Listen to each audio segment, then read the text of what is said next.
Hello everyone, welcome back to another Star Wars Destiny video.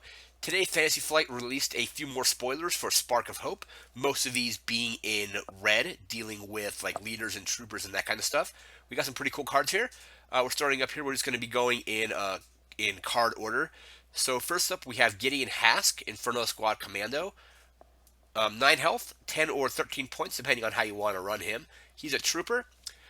1 range, 2 indirect, disrupt, resource, and blank. And as a power action, if you control the battlefield, roll a trooper die on a card you control into your pool. So, you have the battlefield, you have control of it. Let's say you roll him in. Let's say you resolve his 2 damage side. You return his die to his card. You can then power action and roll him out again, or any other card dice that you have on trooper cards. Work really well with the Mega Blaster troopers. So it is a trooper. If you control the battlefield, you roll it in, and potentially roll in more dice depending on if you have troopers or leaders as well. So I don't know if you would slot in with a Phasma deck. I think you probably want Phasma at elite, so I don't think that pairing would work unless you just went like single die Phasma and maybe a single die Gideon. But you could also just build another trooper deck around him, and basically Mega Blaster Troopers. They'll roll in an additional First Order Stormtrooper. You get those Mega Blaster Troopers are definitely better with Phasma, but he'll let you basically roll them in, resolve them, power action if you control the battlefield, and roll it out again. So I think his sides are decent. So he's got 3 damage sides, and you can have a single one of him for 10, or you want to go 13, you can have an elite one. 9 health's a little bit low. I think it would have probably been better off at 10 health. Go for that 1-to-1 ratio. But that is Gideon Hask. We're going to move into our next card. And next up, we have the Mud Trooper. 8 health for 8 points. It's a trooper. 1 range, 2 range, 2 range for a resource, and double blanks. And after you activate this character or a leader, you may re-roll one of your dice showing a blank. So I think that's pretty good. So we have the 1-to-1 health to point ratio. We have 3 damage sides and a way to re-roll blanks. So you roll in a Mud Trooper, you get a re-roll a blank. You roll in a leader, you can re-roll a blank. Because the First Order Stormtroopers and these Mud Troopers both have double blanks, being able to hopefully mitigate rolling blanks by rolling in and then re-rolling one of your blanks is pretty good. And again, 3 damage sides. I believe these are the troopers from Solo. I could be wrong, but it looks like an interesting way to at least hopefully make some of your rolls be a little bit better if you have the opportunity to re-roll them. So that is Mud Trooper. We're going to move into our next card. And next up, we have Melon Holdo, Vice Admiral. 9 health, 10 or 13 points. She's a leader character. 2 indirect damage, focus, 2 focus, shield, special, and blank. And after this character is defeated, you may ready a vehicle. And special, gain 1 resource or play a vehicle from your hand, decreasing its cost by 2. So she's definitely going to slot into a vehicle deck. So special gets you either a resource or you can play a vehicle, reducing it by 2. Focus, so 2 focus sides. That'll let you focus your vehicles to their high damage sides as well. And then you can ready a vehicle once she is defeated. So if you're running this like in a red and yellow deck, you can run her with a Shadowcaster, do a bunch of damage with the Shadowcaster. Once Holdo is defeated, you'll be able to ready the Shadowcaster and use it again. So I think her sides are pretty decent. So we have 1 damage side, we have 2 focus sides, she has shields. The special either gains you a resource or drops the price of vehicles. She's definitely a little bit squishy at 9 health, but I think that's kind of the point. It's pretty thematic. I think she's going to be pretty interesting, especially if you are running a vehicle-heavy deck or ways to get vehicles out for cheap, maybe even cheap vehicles out and whatnot. If you're running her in let's say a infinite deck with Hera can just drop vehicles and then Holdo can potentially ready them once she's defeated, or use her focus sides to focus those vehicles into damage or whatever you might need. And then she does damage as well. So that is Melon Holdo. We're going to move into our next card. And next up, we have Lightspeed Assault, 0 resources, red hero event. Defeat one of your leader characters and discard a vehicle you control. then discard an opponent's vehicle from play and deal indirect damage to them equal to the discarded vehicle's combined cost. So this is obviously meant to work perfectly with Holdo. So you basically sacrifice Holdo, discard a vehicle, potentially discard an opponent's vehicle, and then deal indirect damage your opponent equal to however much the vehicles cost. So let's say it was just two 4.4 cost vehicles, you'd be dealing 8 indirect damage, and then Holdo would also be able to ready a vehicle as well. So if you had another vehicle that was already rolled out and resolved, you would be able to ready that vehicle when she gets defeated. She lets you activate or ready a vehicle. So this could be, I think this is going to be good late game. So let's say you only have a few points of indirect damage that you need to do, because if your opponent only has one character, indirect damage is basically direct damage because they have no other spot to assign that damage to. So, you defeat your leader, you discard a vehicle. If they have a vehicle, you discard that and then deal indirect damage. I believe since it's a then effect, you can just discard one of your own. I don't think if you may not have to discard an opponent's vehicle if they don't have one, and then they would take indirect damage just equal to whatever your vehicle cost. So let's say you only need to do 3 damage. You discard a 3 cost vehicle and then deal 3 indirect damage. Obviously, it's going to do more damage if they also have a vehicle that you are getting rid of. So I think if it was worded, discard a vehicle you control and discard an opponent's vehicle, I believe that would mean you had to do both. I think then lets you then you discard an opponent's vehicle to deal indirect damage. So I think if you do it with just your own vehicle, you can still do it, and it will just do less damage. I think this could be a really cool way to win a game, though. It's going to take a little bit of setup because you have to have a leader character and a vehicle out, and then you're going to have to basically lose that character. So if you only have that leader character left, you're not going to be able to do it because that'll defeat your character, and then your opponent would take indirect damage. And I believe since your only character would be defeated like right away, you would end up losing. But if you have, let's say you have some characters like the Hoth Troopers, or if you're running this in a red yellow deck, let's say you have a couple Ewoks, like the diceless Ewoks, those characters would still be alive. Your opponent would take the remaining indirect damage onto their character, defeating it, and then you would win the game. So this seems like a really cool way to end the game. I think it's going to be pretty situational, but it'd be really interesting to see it actually like win like a big game or something like that. So that is Lightspeed Assault. We're going to move into our next card. And next up, we have Take Control, 1 resource, red hero event. Play a vehicle in an opponent's discard pile for free. After the upkeep phase begins, discard that vehicle from play. I think this card is really cool. So it's going to work best, of course, versus a vehicle deck, maybe vehicle deck versus vehicle deck, or if you know your opponent is going to be playing a deck that has a lot of vehicles, it could go well in there. So you're going to pay 1 resource, get control of one of their vehicles, be able to use it. Basically, as soon as you play this, you'll be able to at least get 1 use out of it, potentially more if you have a way to roll it out, resolve it, and then ready it, such as with Holdo. So let's say you do that, Holdo gets defeated, you can then ready the vehicle that you stole, I would imagine, roll it out, resolve it, and then when the beginning of the next round starts, beginning of the upkeep phase, you put the card back in their discard pile. I think this is really cool. For 1 cost, you could get a really good vehicle out of your opponent's discard pile and use it for yourself. So that is Take Control. We're going to move into our next card.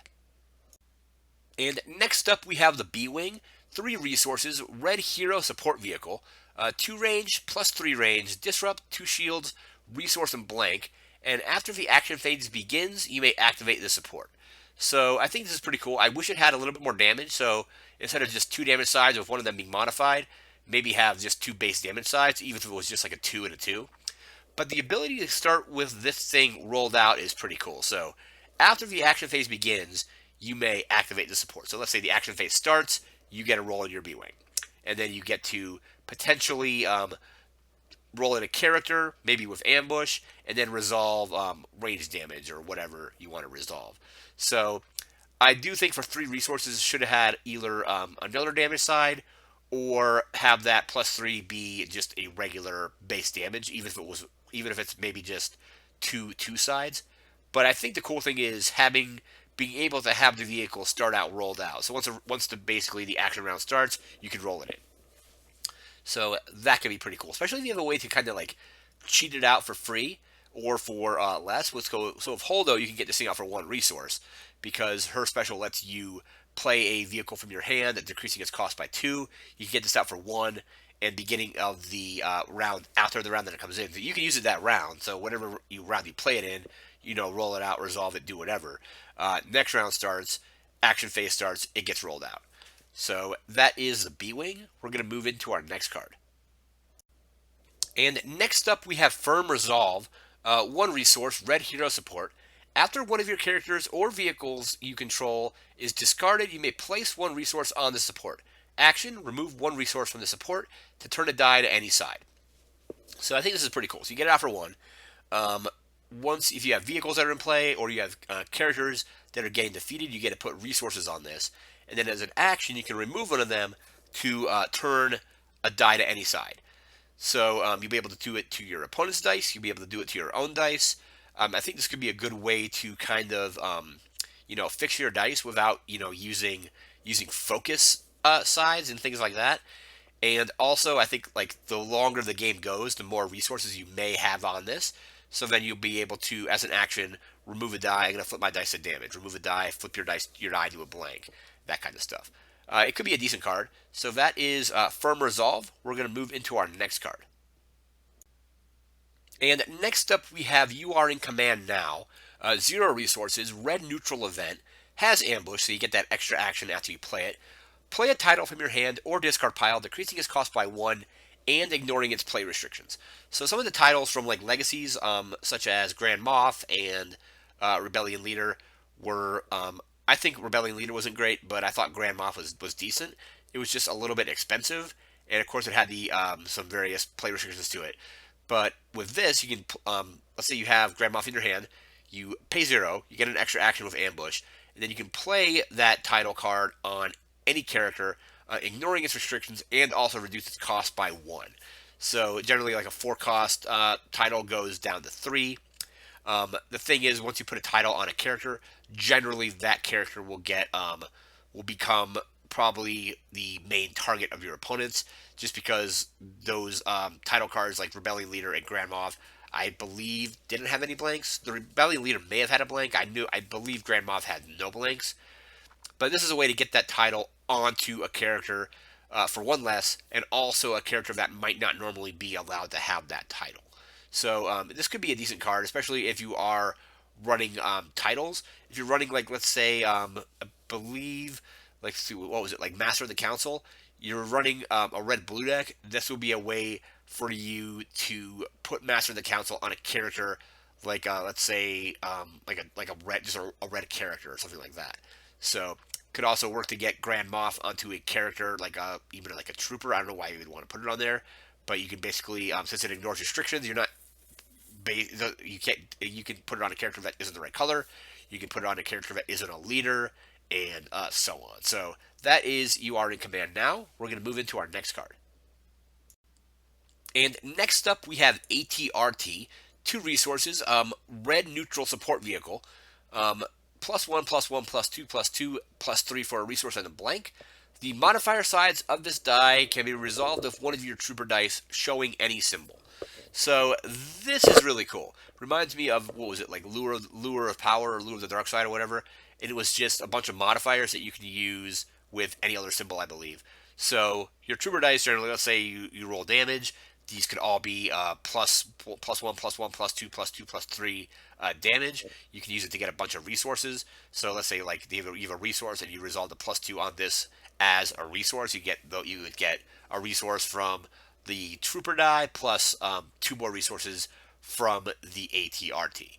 So really cool, like utility vehicle. So you can get damage out of it. You can get resources out of it. If you need a discard, I can imagine if you have a resource. Let's say you roll a trooper out with a single discard side. You then have a resource. You can do the discard and a +3 to make it basically discard 4, where they'll lose most of their hand. So I think the ATRT is a really cool vehicle. Red neutral, so it goes into both red hero and red villain trooper decks, or not even just red, but if you're running, let's say, like a red, generally like, let's say like Phasma troopers, you can put this in there and then resolve a bunch of different sides with these cool modifiers that let you resolve them as anything, as long as you resolve it with a trooper. So let's say your trooper is resolving ranged, you can use this to use all these sides as ranged damage, and only for 2 resources, which I think is also pretty cool. Pretty affordable, but basically it is on modifiers, so you will have to have that matching base side to go with it. So I think that's kind of how it balances out. But I think for 2 resources, this is a pretty cool vehicle. So that is the ATRT. We're going to move into our next card. And the final card we're going to look at today is Admiral. 4 resources, upgrade title, red neutral, 3 indirect damage, 2 focus, 3 shields, 2 specials, again, title, leader character only. After you play this upgrade, you may spend 2 resources to ready a character or vehicle, and special is exhaust this upgrade to ready a character or vehicle. So the special is pretty cool, especially if you have leftover resources. I don't know if you would ever have 6 resources. You may if you're running a deck that runs enough resource generation. But you can play this on a character. After you play it, you can then spend 2 to ready a vehicle that you've already resolved, or a character that's already rolled out and resolved. So it has a little bit of utility because you can ready characters or vehicles. And I think the special is cool. So you have 2 specials. 2 special sides, I should say, and then you get to exhaust it to also ready a character or a vehicle. It's kind of expensive, but I think the sides are really good. So we have, your 3 indirect, you have a double focus, a triple shield, and 2 specials that will allow you to exhaust it to ready a character or a vehicle. Again, the thing is, generally, once you play an upgrade like this on a character, that character generally becomes focused on, gets attacked. Obviously, this is going to go well in decks that have Admiral Holdo in them. So I can imagine, let's say Holdo isn't your heavy hitter. Holdo is kind of there for support, and you have another character that's doing like a lot of damage.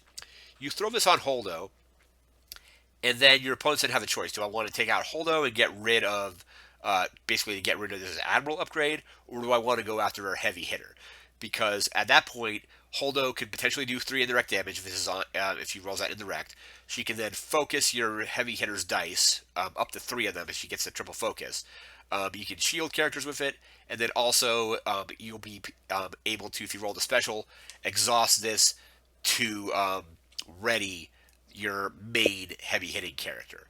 So I think this Admiral upgrade is actually pretty good, especially if you have a way to reduce the cost.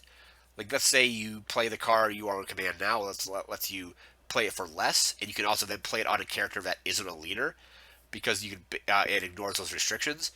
But I think this could be a really cool way to kind of force your opponents into kind of targeting one character over another, because like they can target your heavy hitter, but then Holdo is still potentially doing damage and readying vehicles and all other kind of stuff, potentially shielding herself or other characters and that kind of thing.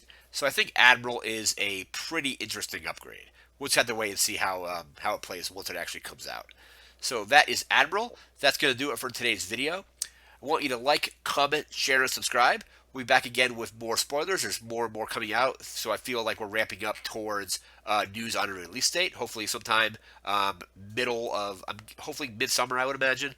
I think Way of the Force was midsummer last year. But anyway, that's going to do it for now. I want to thank you again for watching, and take care.